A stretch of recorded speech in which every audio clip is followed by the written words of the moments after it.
Hello, hello. Welcome to season 5 of Lead Your Life with Debbie Heiser.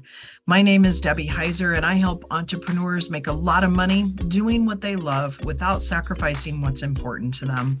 I see way too many business people letting their businesses or their jobs run their lives versus them figuring out with real clarity about what they want their lives to look like and having their job or their business be the conduit to have that life that they absolutely love.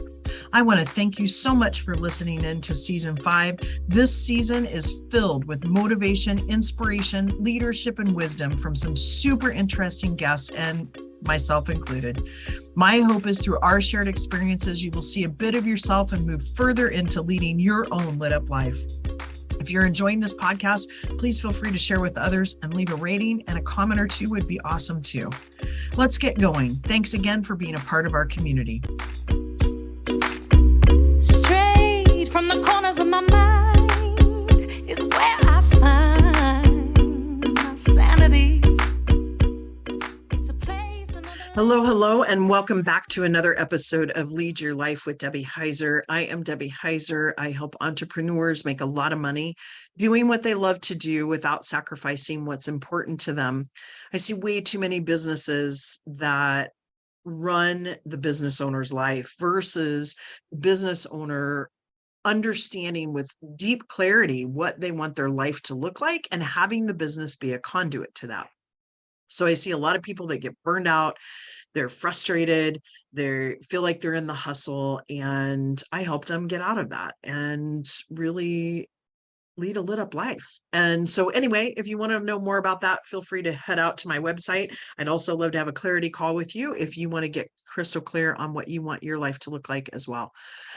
Now, in February, I know it wasn't super creative talking about love, and I tend to be the rebel and like to talk about things that aren't over talked about, but I really looked at this month and I thought, love is it's a big concept, and there's a whole lot of different things that we could take a look at here. And so on the first one, I talked about loving yourself and this idea of a vase and making sure you're taking care of yourself. And I'm going to start a little bit with that same concept and then move into how we love others.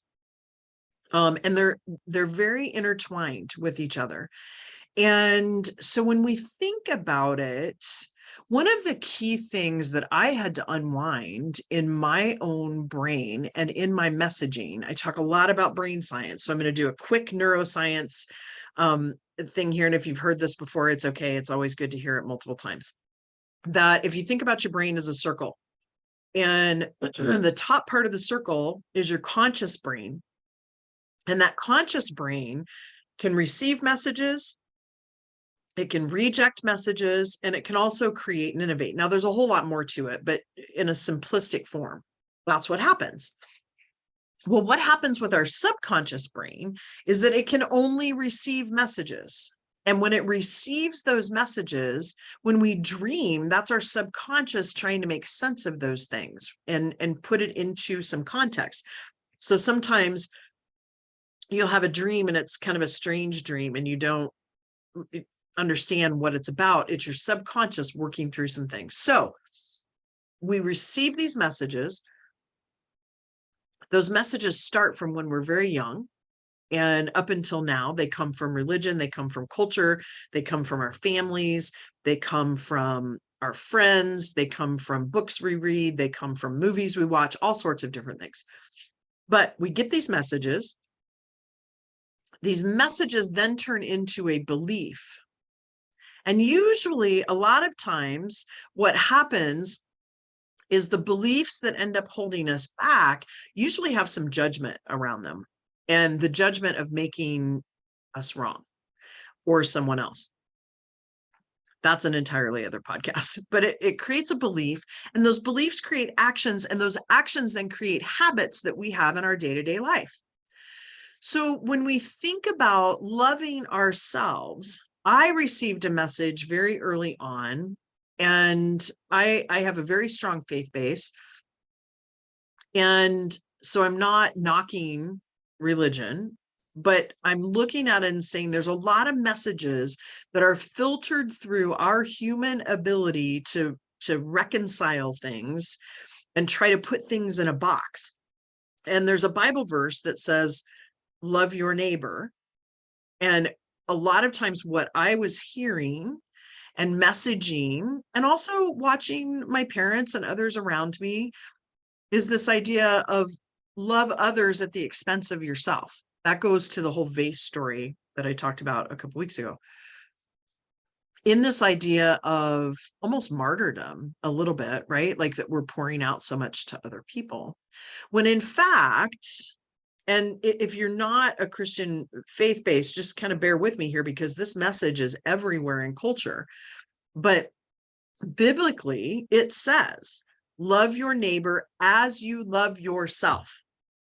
And I think we've lost that portion of it. A lot of times what I see, and I'm generalizing here, but a lot of times what I see is that we miss that concept. And so what happens is we've judged ourselves so much, made ourselves wrong for all of these things that have happened. You know, like I could make myself wrong for getting divorced. I could make myself wrong for choices I made. I could make myself wrong for things that I did that I know were potentially harmful or hurtful to my son, right? Or daughter-in-law, or anyone in my life, really, right? Like I think about even recently, like I cannot believe that I forgot this, because I love birthdays, where I didn't forget. I texted my sister early in the morning, but I didn't get her called that day because I had a really busy full day, which is why I texted her in the morning. But I know that that was hurtful to her, that I didn't reach out and I didn't talk to her. And so I had to come to some reconciliation with that and realize I wasn't wrong. I did my best for what I could do that day. And that's what I mean, like looking at all of these things that ultimately we have in our mind, that this whole wrong and right judgment piece. I've been following someone that he calls himself a mind architect, and it's really interesting to watch him help people unwind these stories that they have and this subconscious mind about, is something wrong? And we know that it's potentially not, but yet we make it wrong and create judgment around it, which then puts us into this guilt and shame spiral. When in fact, looking at things that happened, that they were meant to happen, and don't go into the, oh, to teach me a lesson, or everything happens for a reason. It happened. And so therefore it was supposed to happen. It's as simple as that. And we don't have to add justification to it. We don't have to add, oh, it's a learning lesson. I mean, yes, it's nice to learn from those things, but we so tend to go into our critical self and criticize ourselves for the things that we've done. And I mean, I see this all the time with clients and with people that I talk to. I do it myself. We all do it. And so it's really important that we love ourselves and look at and forgive ourselves for things, so that we can then turn around and love other people, because we can only get what we give out. So if we're giving out conditional love because we're very critical of our own selves, then that comes out in being critical of others. So I want you to think about, if you're driving or doing something that you can't take a moment to journal, don't stop. But I want you to think about and maybe jot down, what are some things that you find you're really critical of yourself about? Many times I talk to people, and I know this is one I struggle with, is physical appearance, whether it be weight, because we've been taught that you're supposed to be a certain way. And if you're not, then that makes you bad, makes you not part of the societal tribe, right? I mean, you think about all of the messages that we receive over and over again, and they're very subtle, even whether that be, even, I'm not knocking Disney, I love Disney, but like a lot of the Disney princess movies, that the princess has to rely on a man to help them out. Now, I'm not, again, I am woman, hear me roar kind of thing, because men and women hold very, like, it's not a competition. But anyway, enough of that. We'll talk about that on a different podcast. But it's about really thinking about where are you critical of yourself? What about your life do you not love? And I'm talking in reference to you, not in reference to other people, but in reference to yourself. I will say anywhere that you find that you're justifying, or in a way, justification is arguing with yourself or someone else, that's typically a place that we probably just need to look at. Again, with the lens of curiosity, not judgment. We tend to place so much judgment on ourselves, and that is weight. That is really weighty. Versus, here's what's there. Isn't that interesting how that showed up again? I mean, I just had that.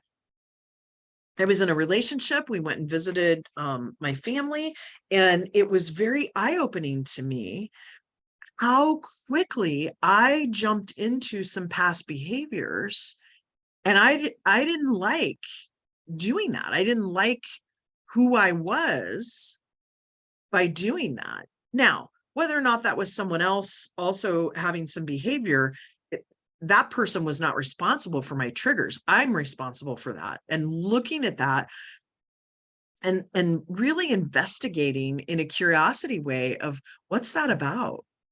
What's the deeper piece of that? And I've come to some ahas and some realizations that I'm digging through and trying to really come to terms with, and not look at being wrong or things in my past hooking me, but letting go of those things and not creating judgment around those things. So let's go back, circle back a little bit around love your neighbor as you love yourself.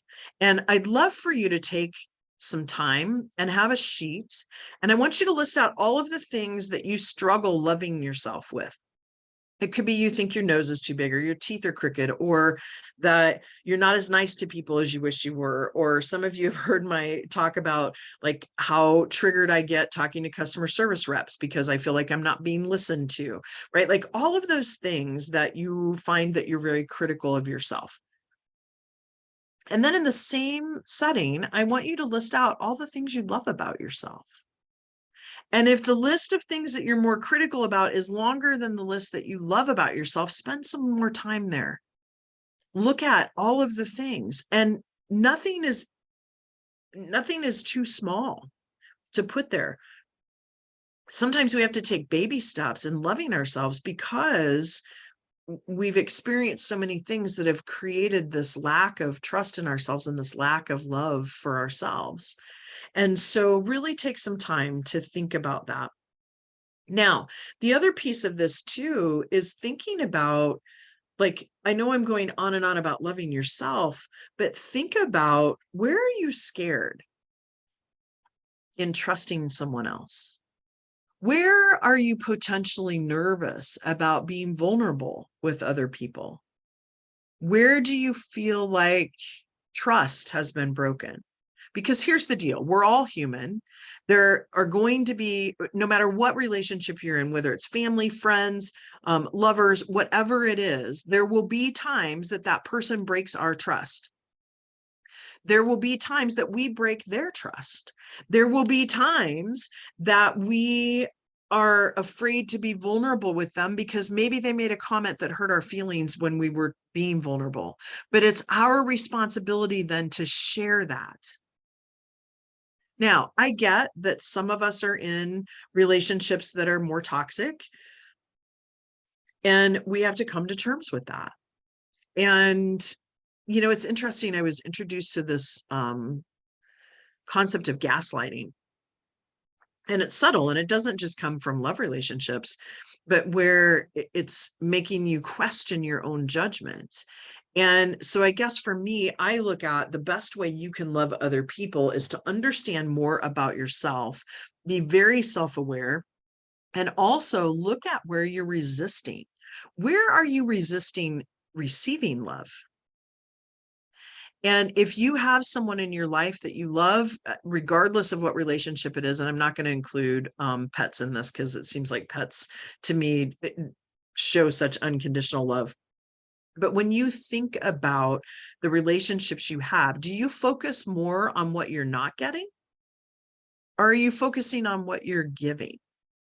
Are you focusing on how the interaction is happening, how you're trusting each other, how you're trusting yourself in that relationship? And are you using your voice? I know for years, I chose not to use my voice.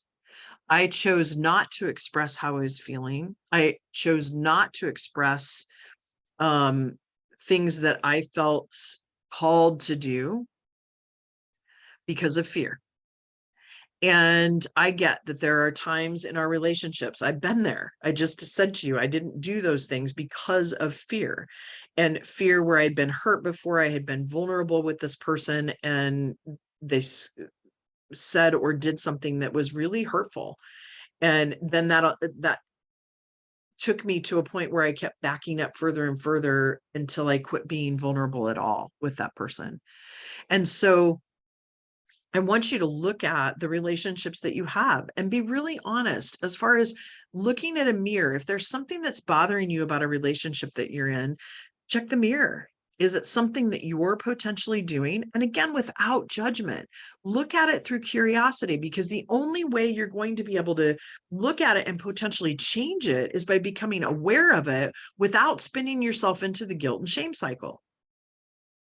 And the best way I've found that we can show up and love other people is in this realm of being confident, yet open and vulnerable, and being authentic with other people. And you know what? Are we going to get hurt? Absolutely. Are we going to run into situations that may feel awkward or where people will do things that take advantage of us? Absolutely. But I heard something at a networking event. Somebody had asked to share your favorite love story, and someone said it was their grandfather, who their grandmother had passed away, and at the age of 80 something, he remarried. And he said, even if I only have 2 years to be in love again, it's worth every bit, right? Like the vulnerability, the putting yourself out there. So whether you're in a current relationship with friends, family, or a loved one that you're in a love relationship with, try to think about opening yourself up and being vulnerable. I don't care if you're a man or a woman or what gender you are. It's about people. It's about connecting at the soul level. I ran into somebody today that I hadn't seen in a while, Jen. And we like sat there while we were waiting for our coffee, and we got into this conversation within it was about 7 minutes probably, where it was a soulful connection conversation. So it doesn't necessarily have to take an hour to do that. It's about being really present with that other person, listening, not being distracted, putting your phone on do not disturb. Other people were walking in and saying hello to me, and I just said hello and like stayed in the conversation. That's how you show love to other people. So when you're feeling like you can't be vulnerable, remember the other person is feeling the same way. They're wondering, can they trust you with their heart? They're wondering if they can trust you with their own vulnerability and with their authenticity. So by keeping that and looking at that other person's perspective, it helps you become more authentic and more vulnerable as well. So I leave you with this. Part of this goes back to core fears and core wounds, which we'll talk about in another podcast. And you can go search on Google and find out all sorts of things about that. But I would ask you to take those list of things, look at them from the lens of curiosity, open yourself up to other people, and open yourself up to love. Remember a time, like if you're not feeling very loving, think of a time when you felt like you were really loved unconditionally and how you want to share that with other people and show up in that realm.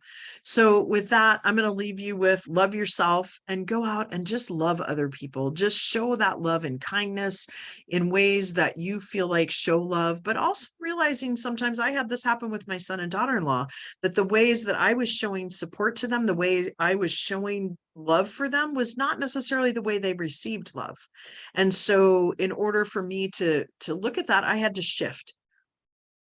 I had to shift the way I was showing love to them, so that they were receiving love from me as well. So anyway, I leave you with that. Everyone have a fantastic week. And if you have any questions or want to talk more about this topic, please sign up for a call with me out on my website, and I would love to chat with you. Everyone have a fantastic day. Talk to you next week. Thanks so much for listening. The song Ride is co-written and sung by Miss Jackie Wilson and her collaborators Tyler Banks, David DJ Lee, and Chris Renee. And a huge shout out to them for allowing us to use this perfect song. Everyone have a fabulous week, and I'll talk to you next week.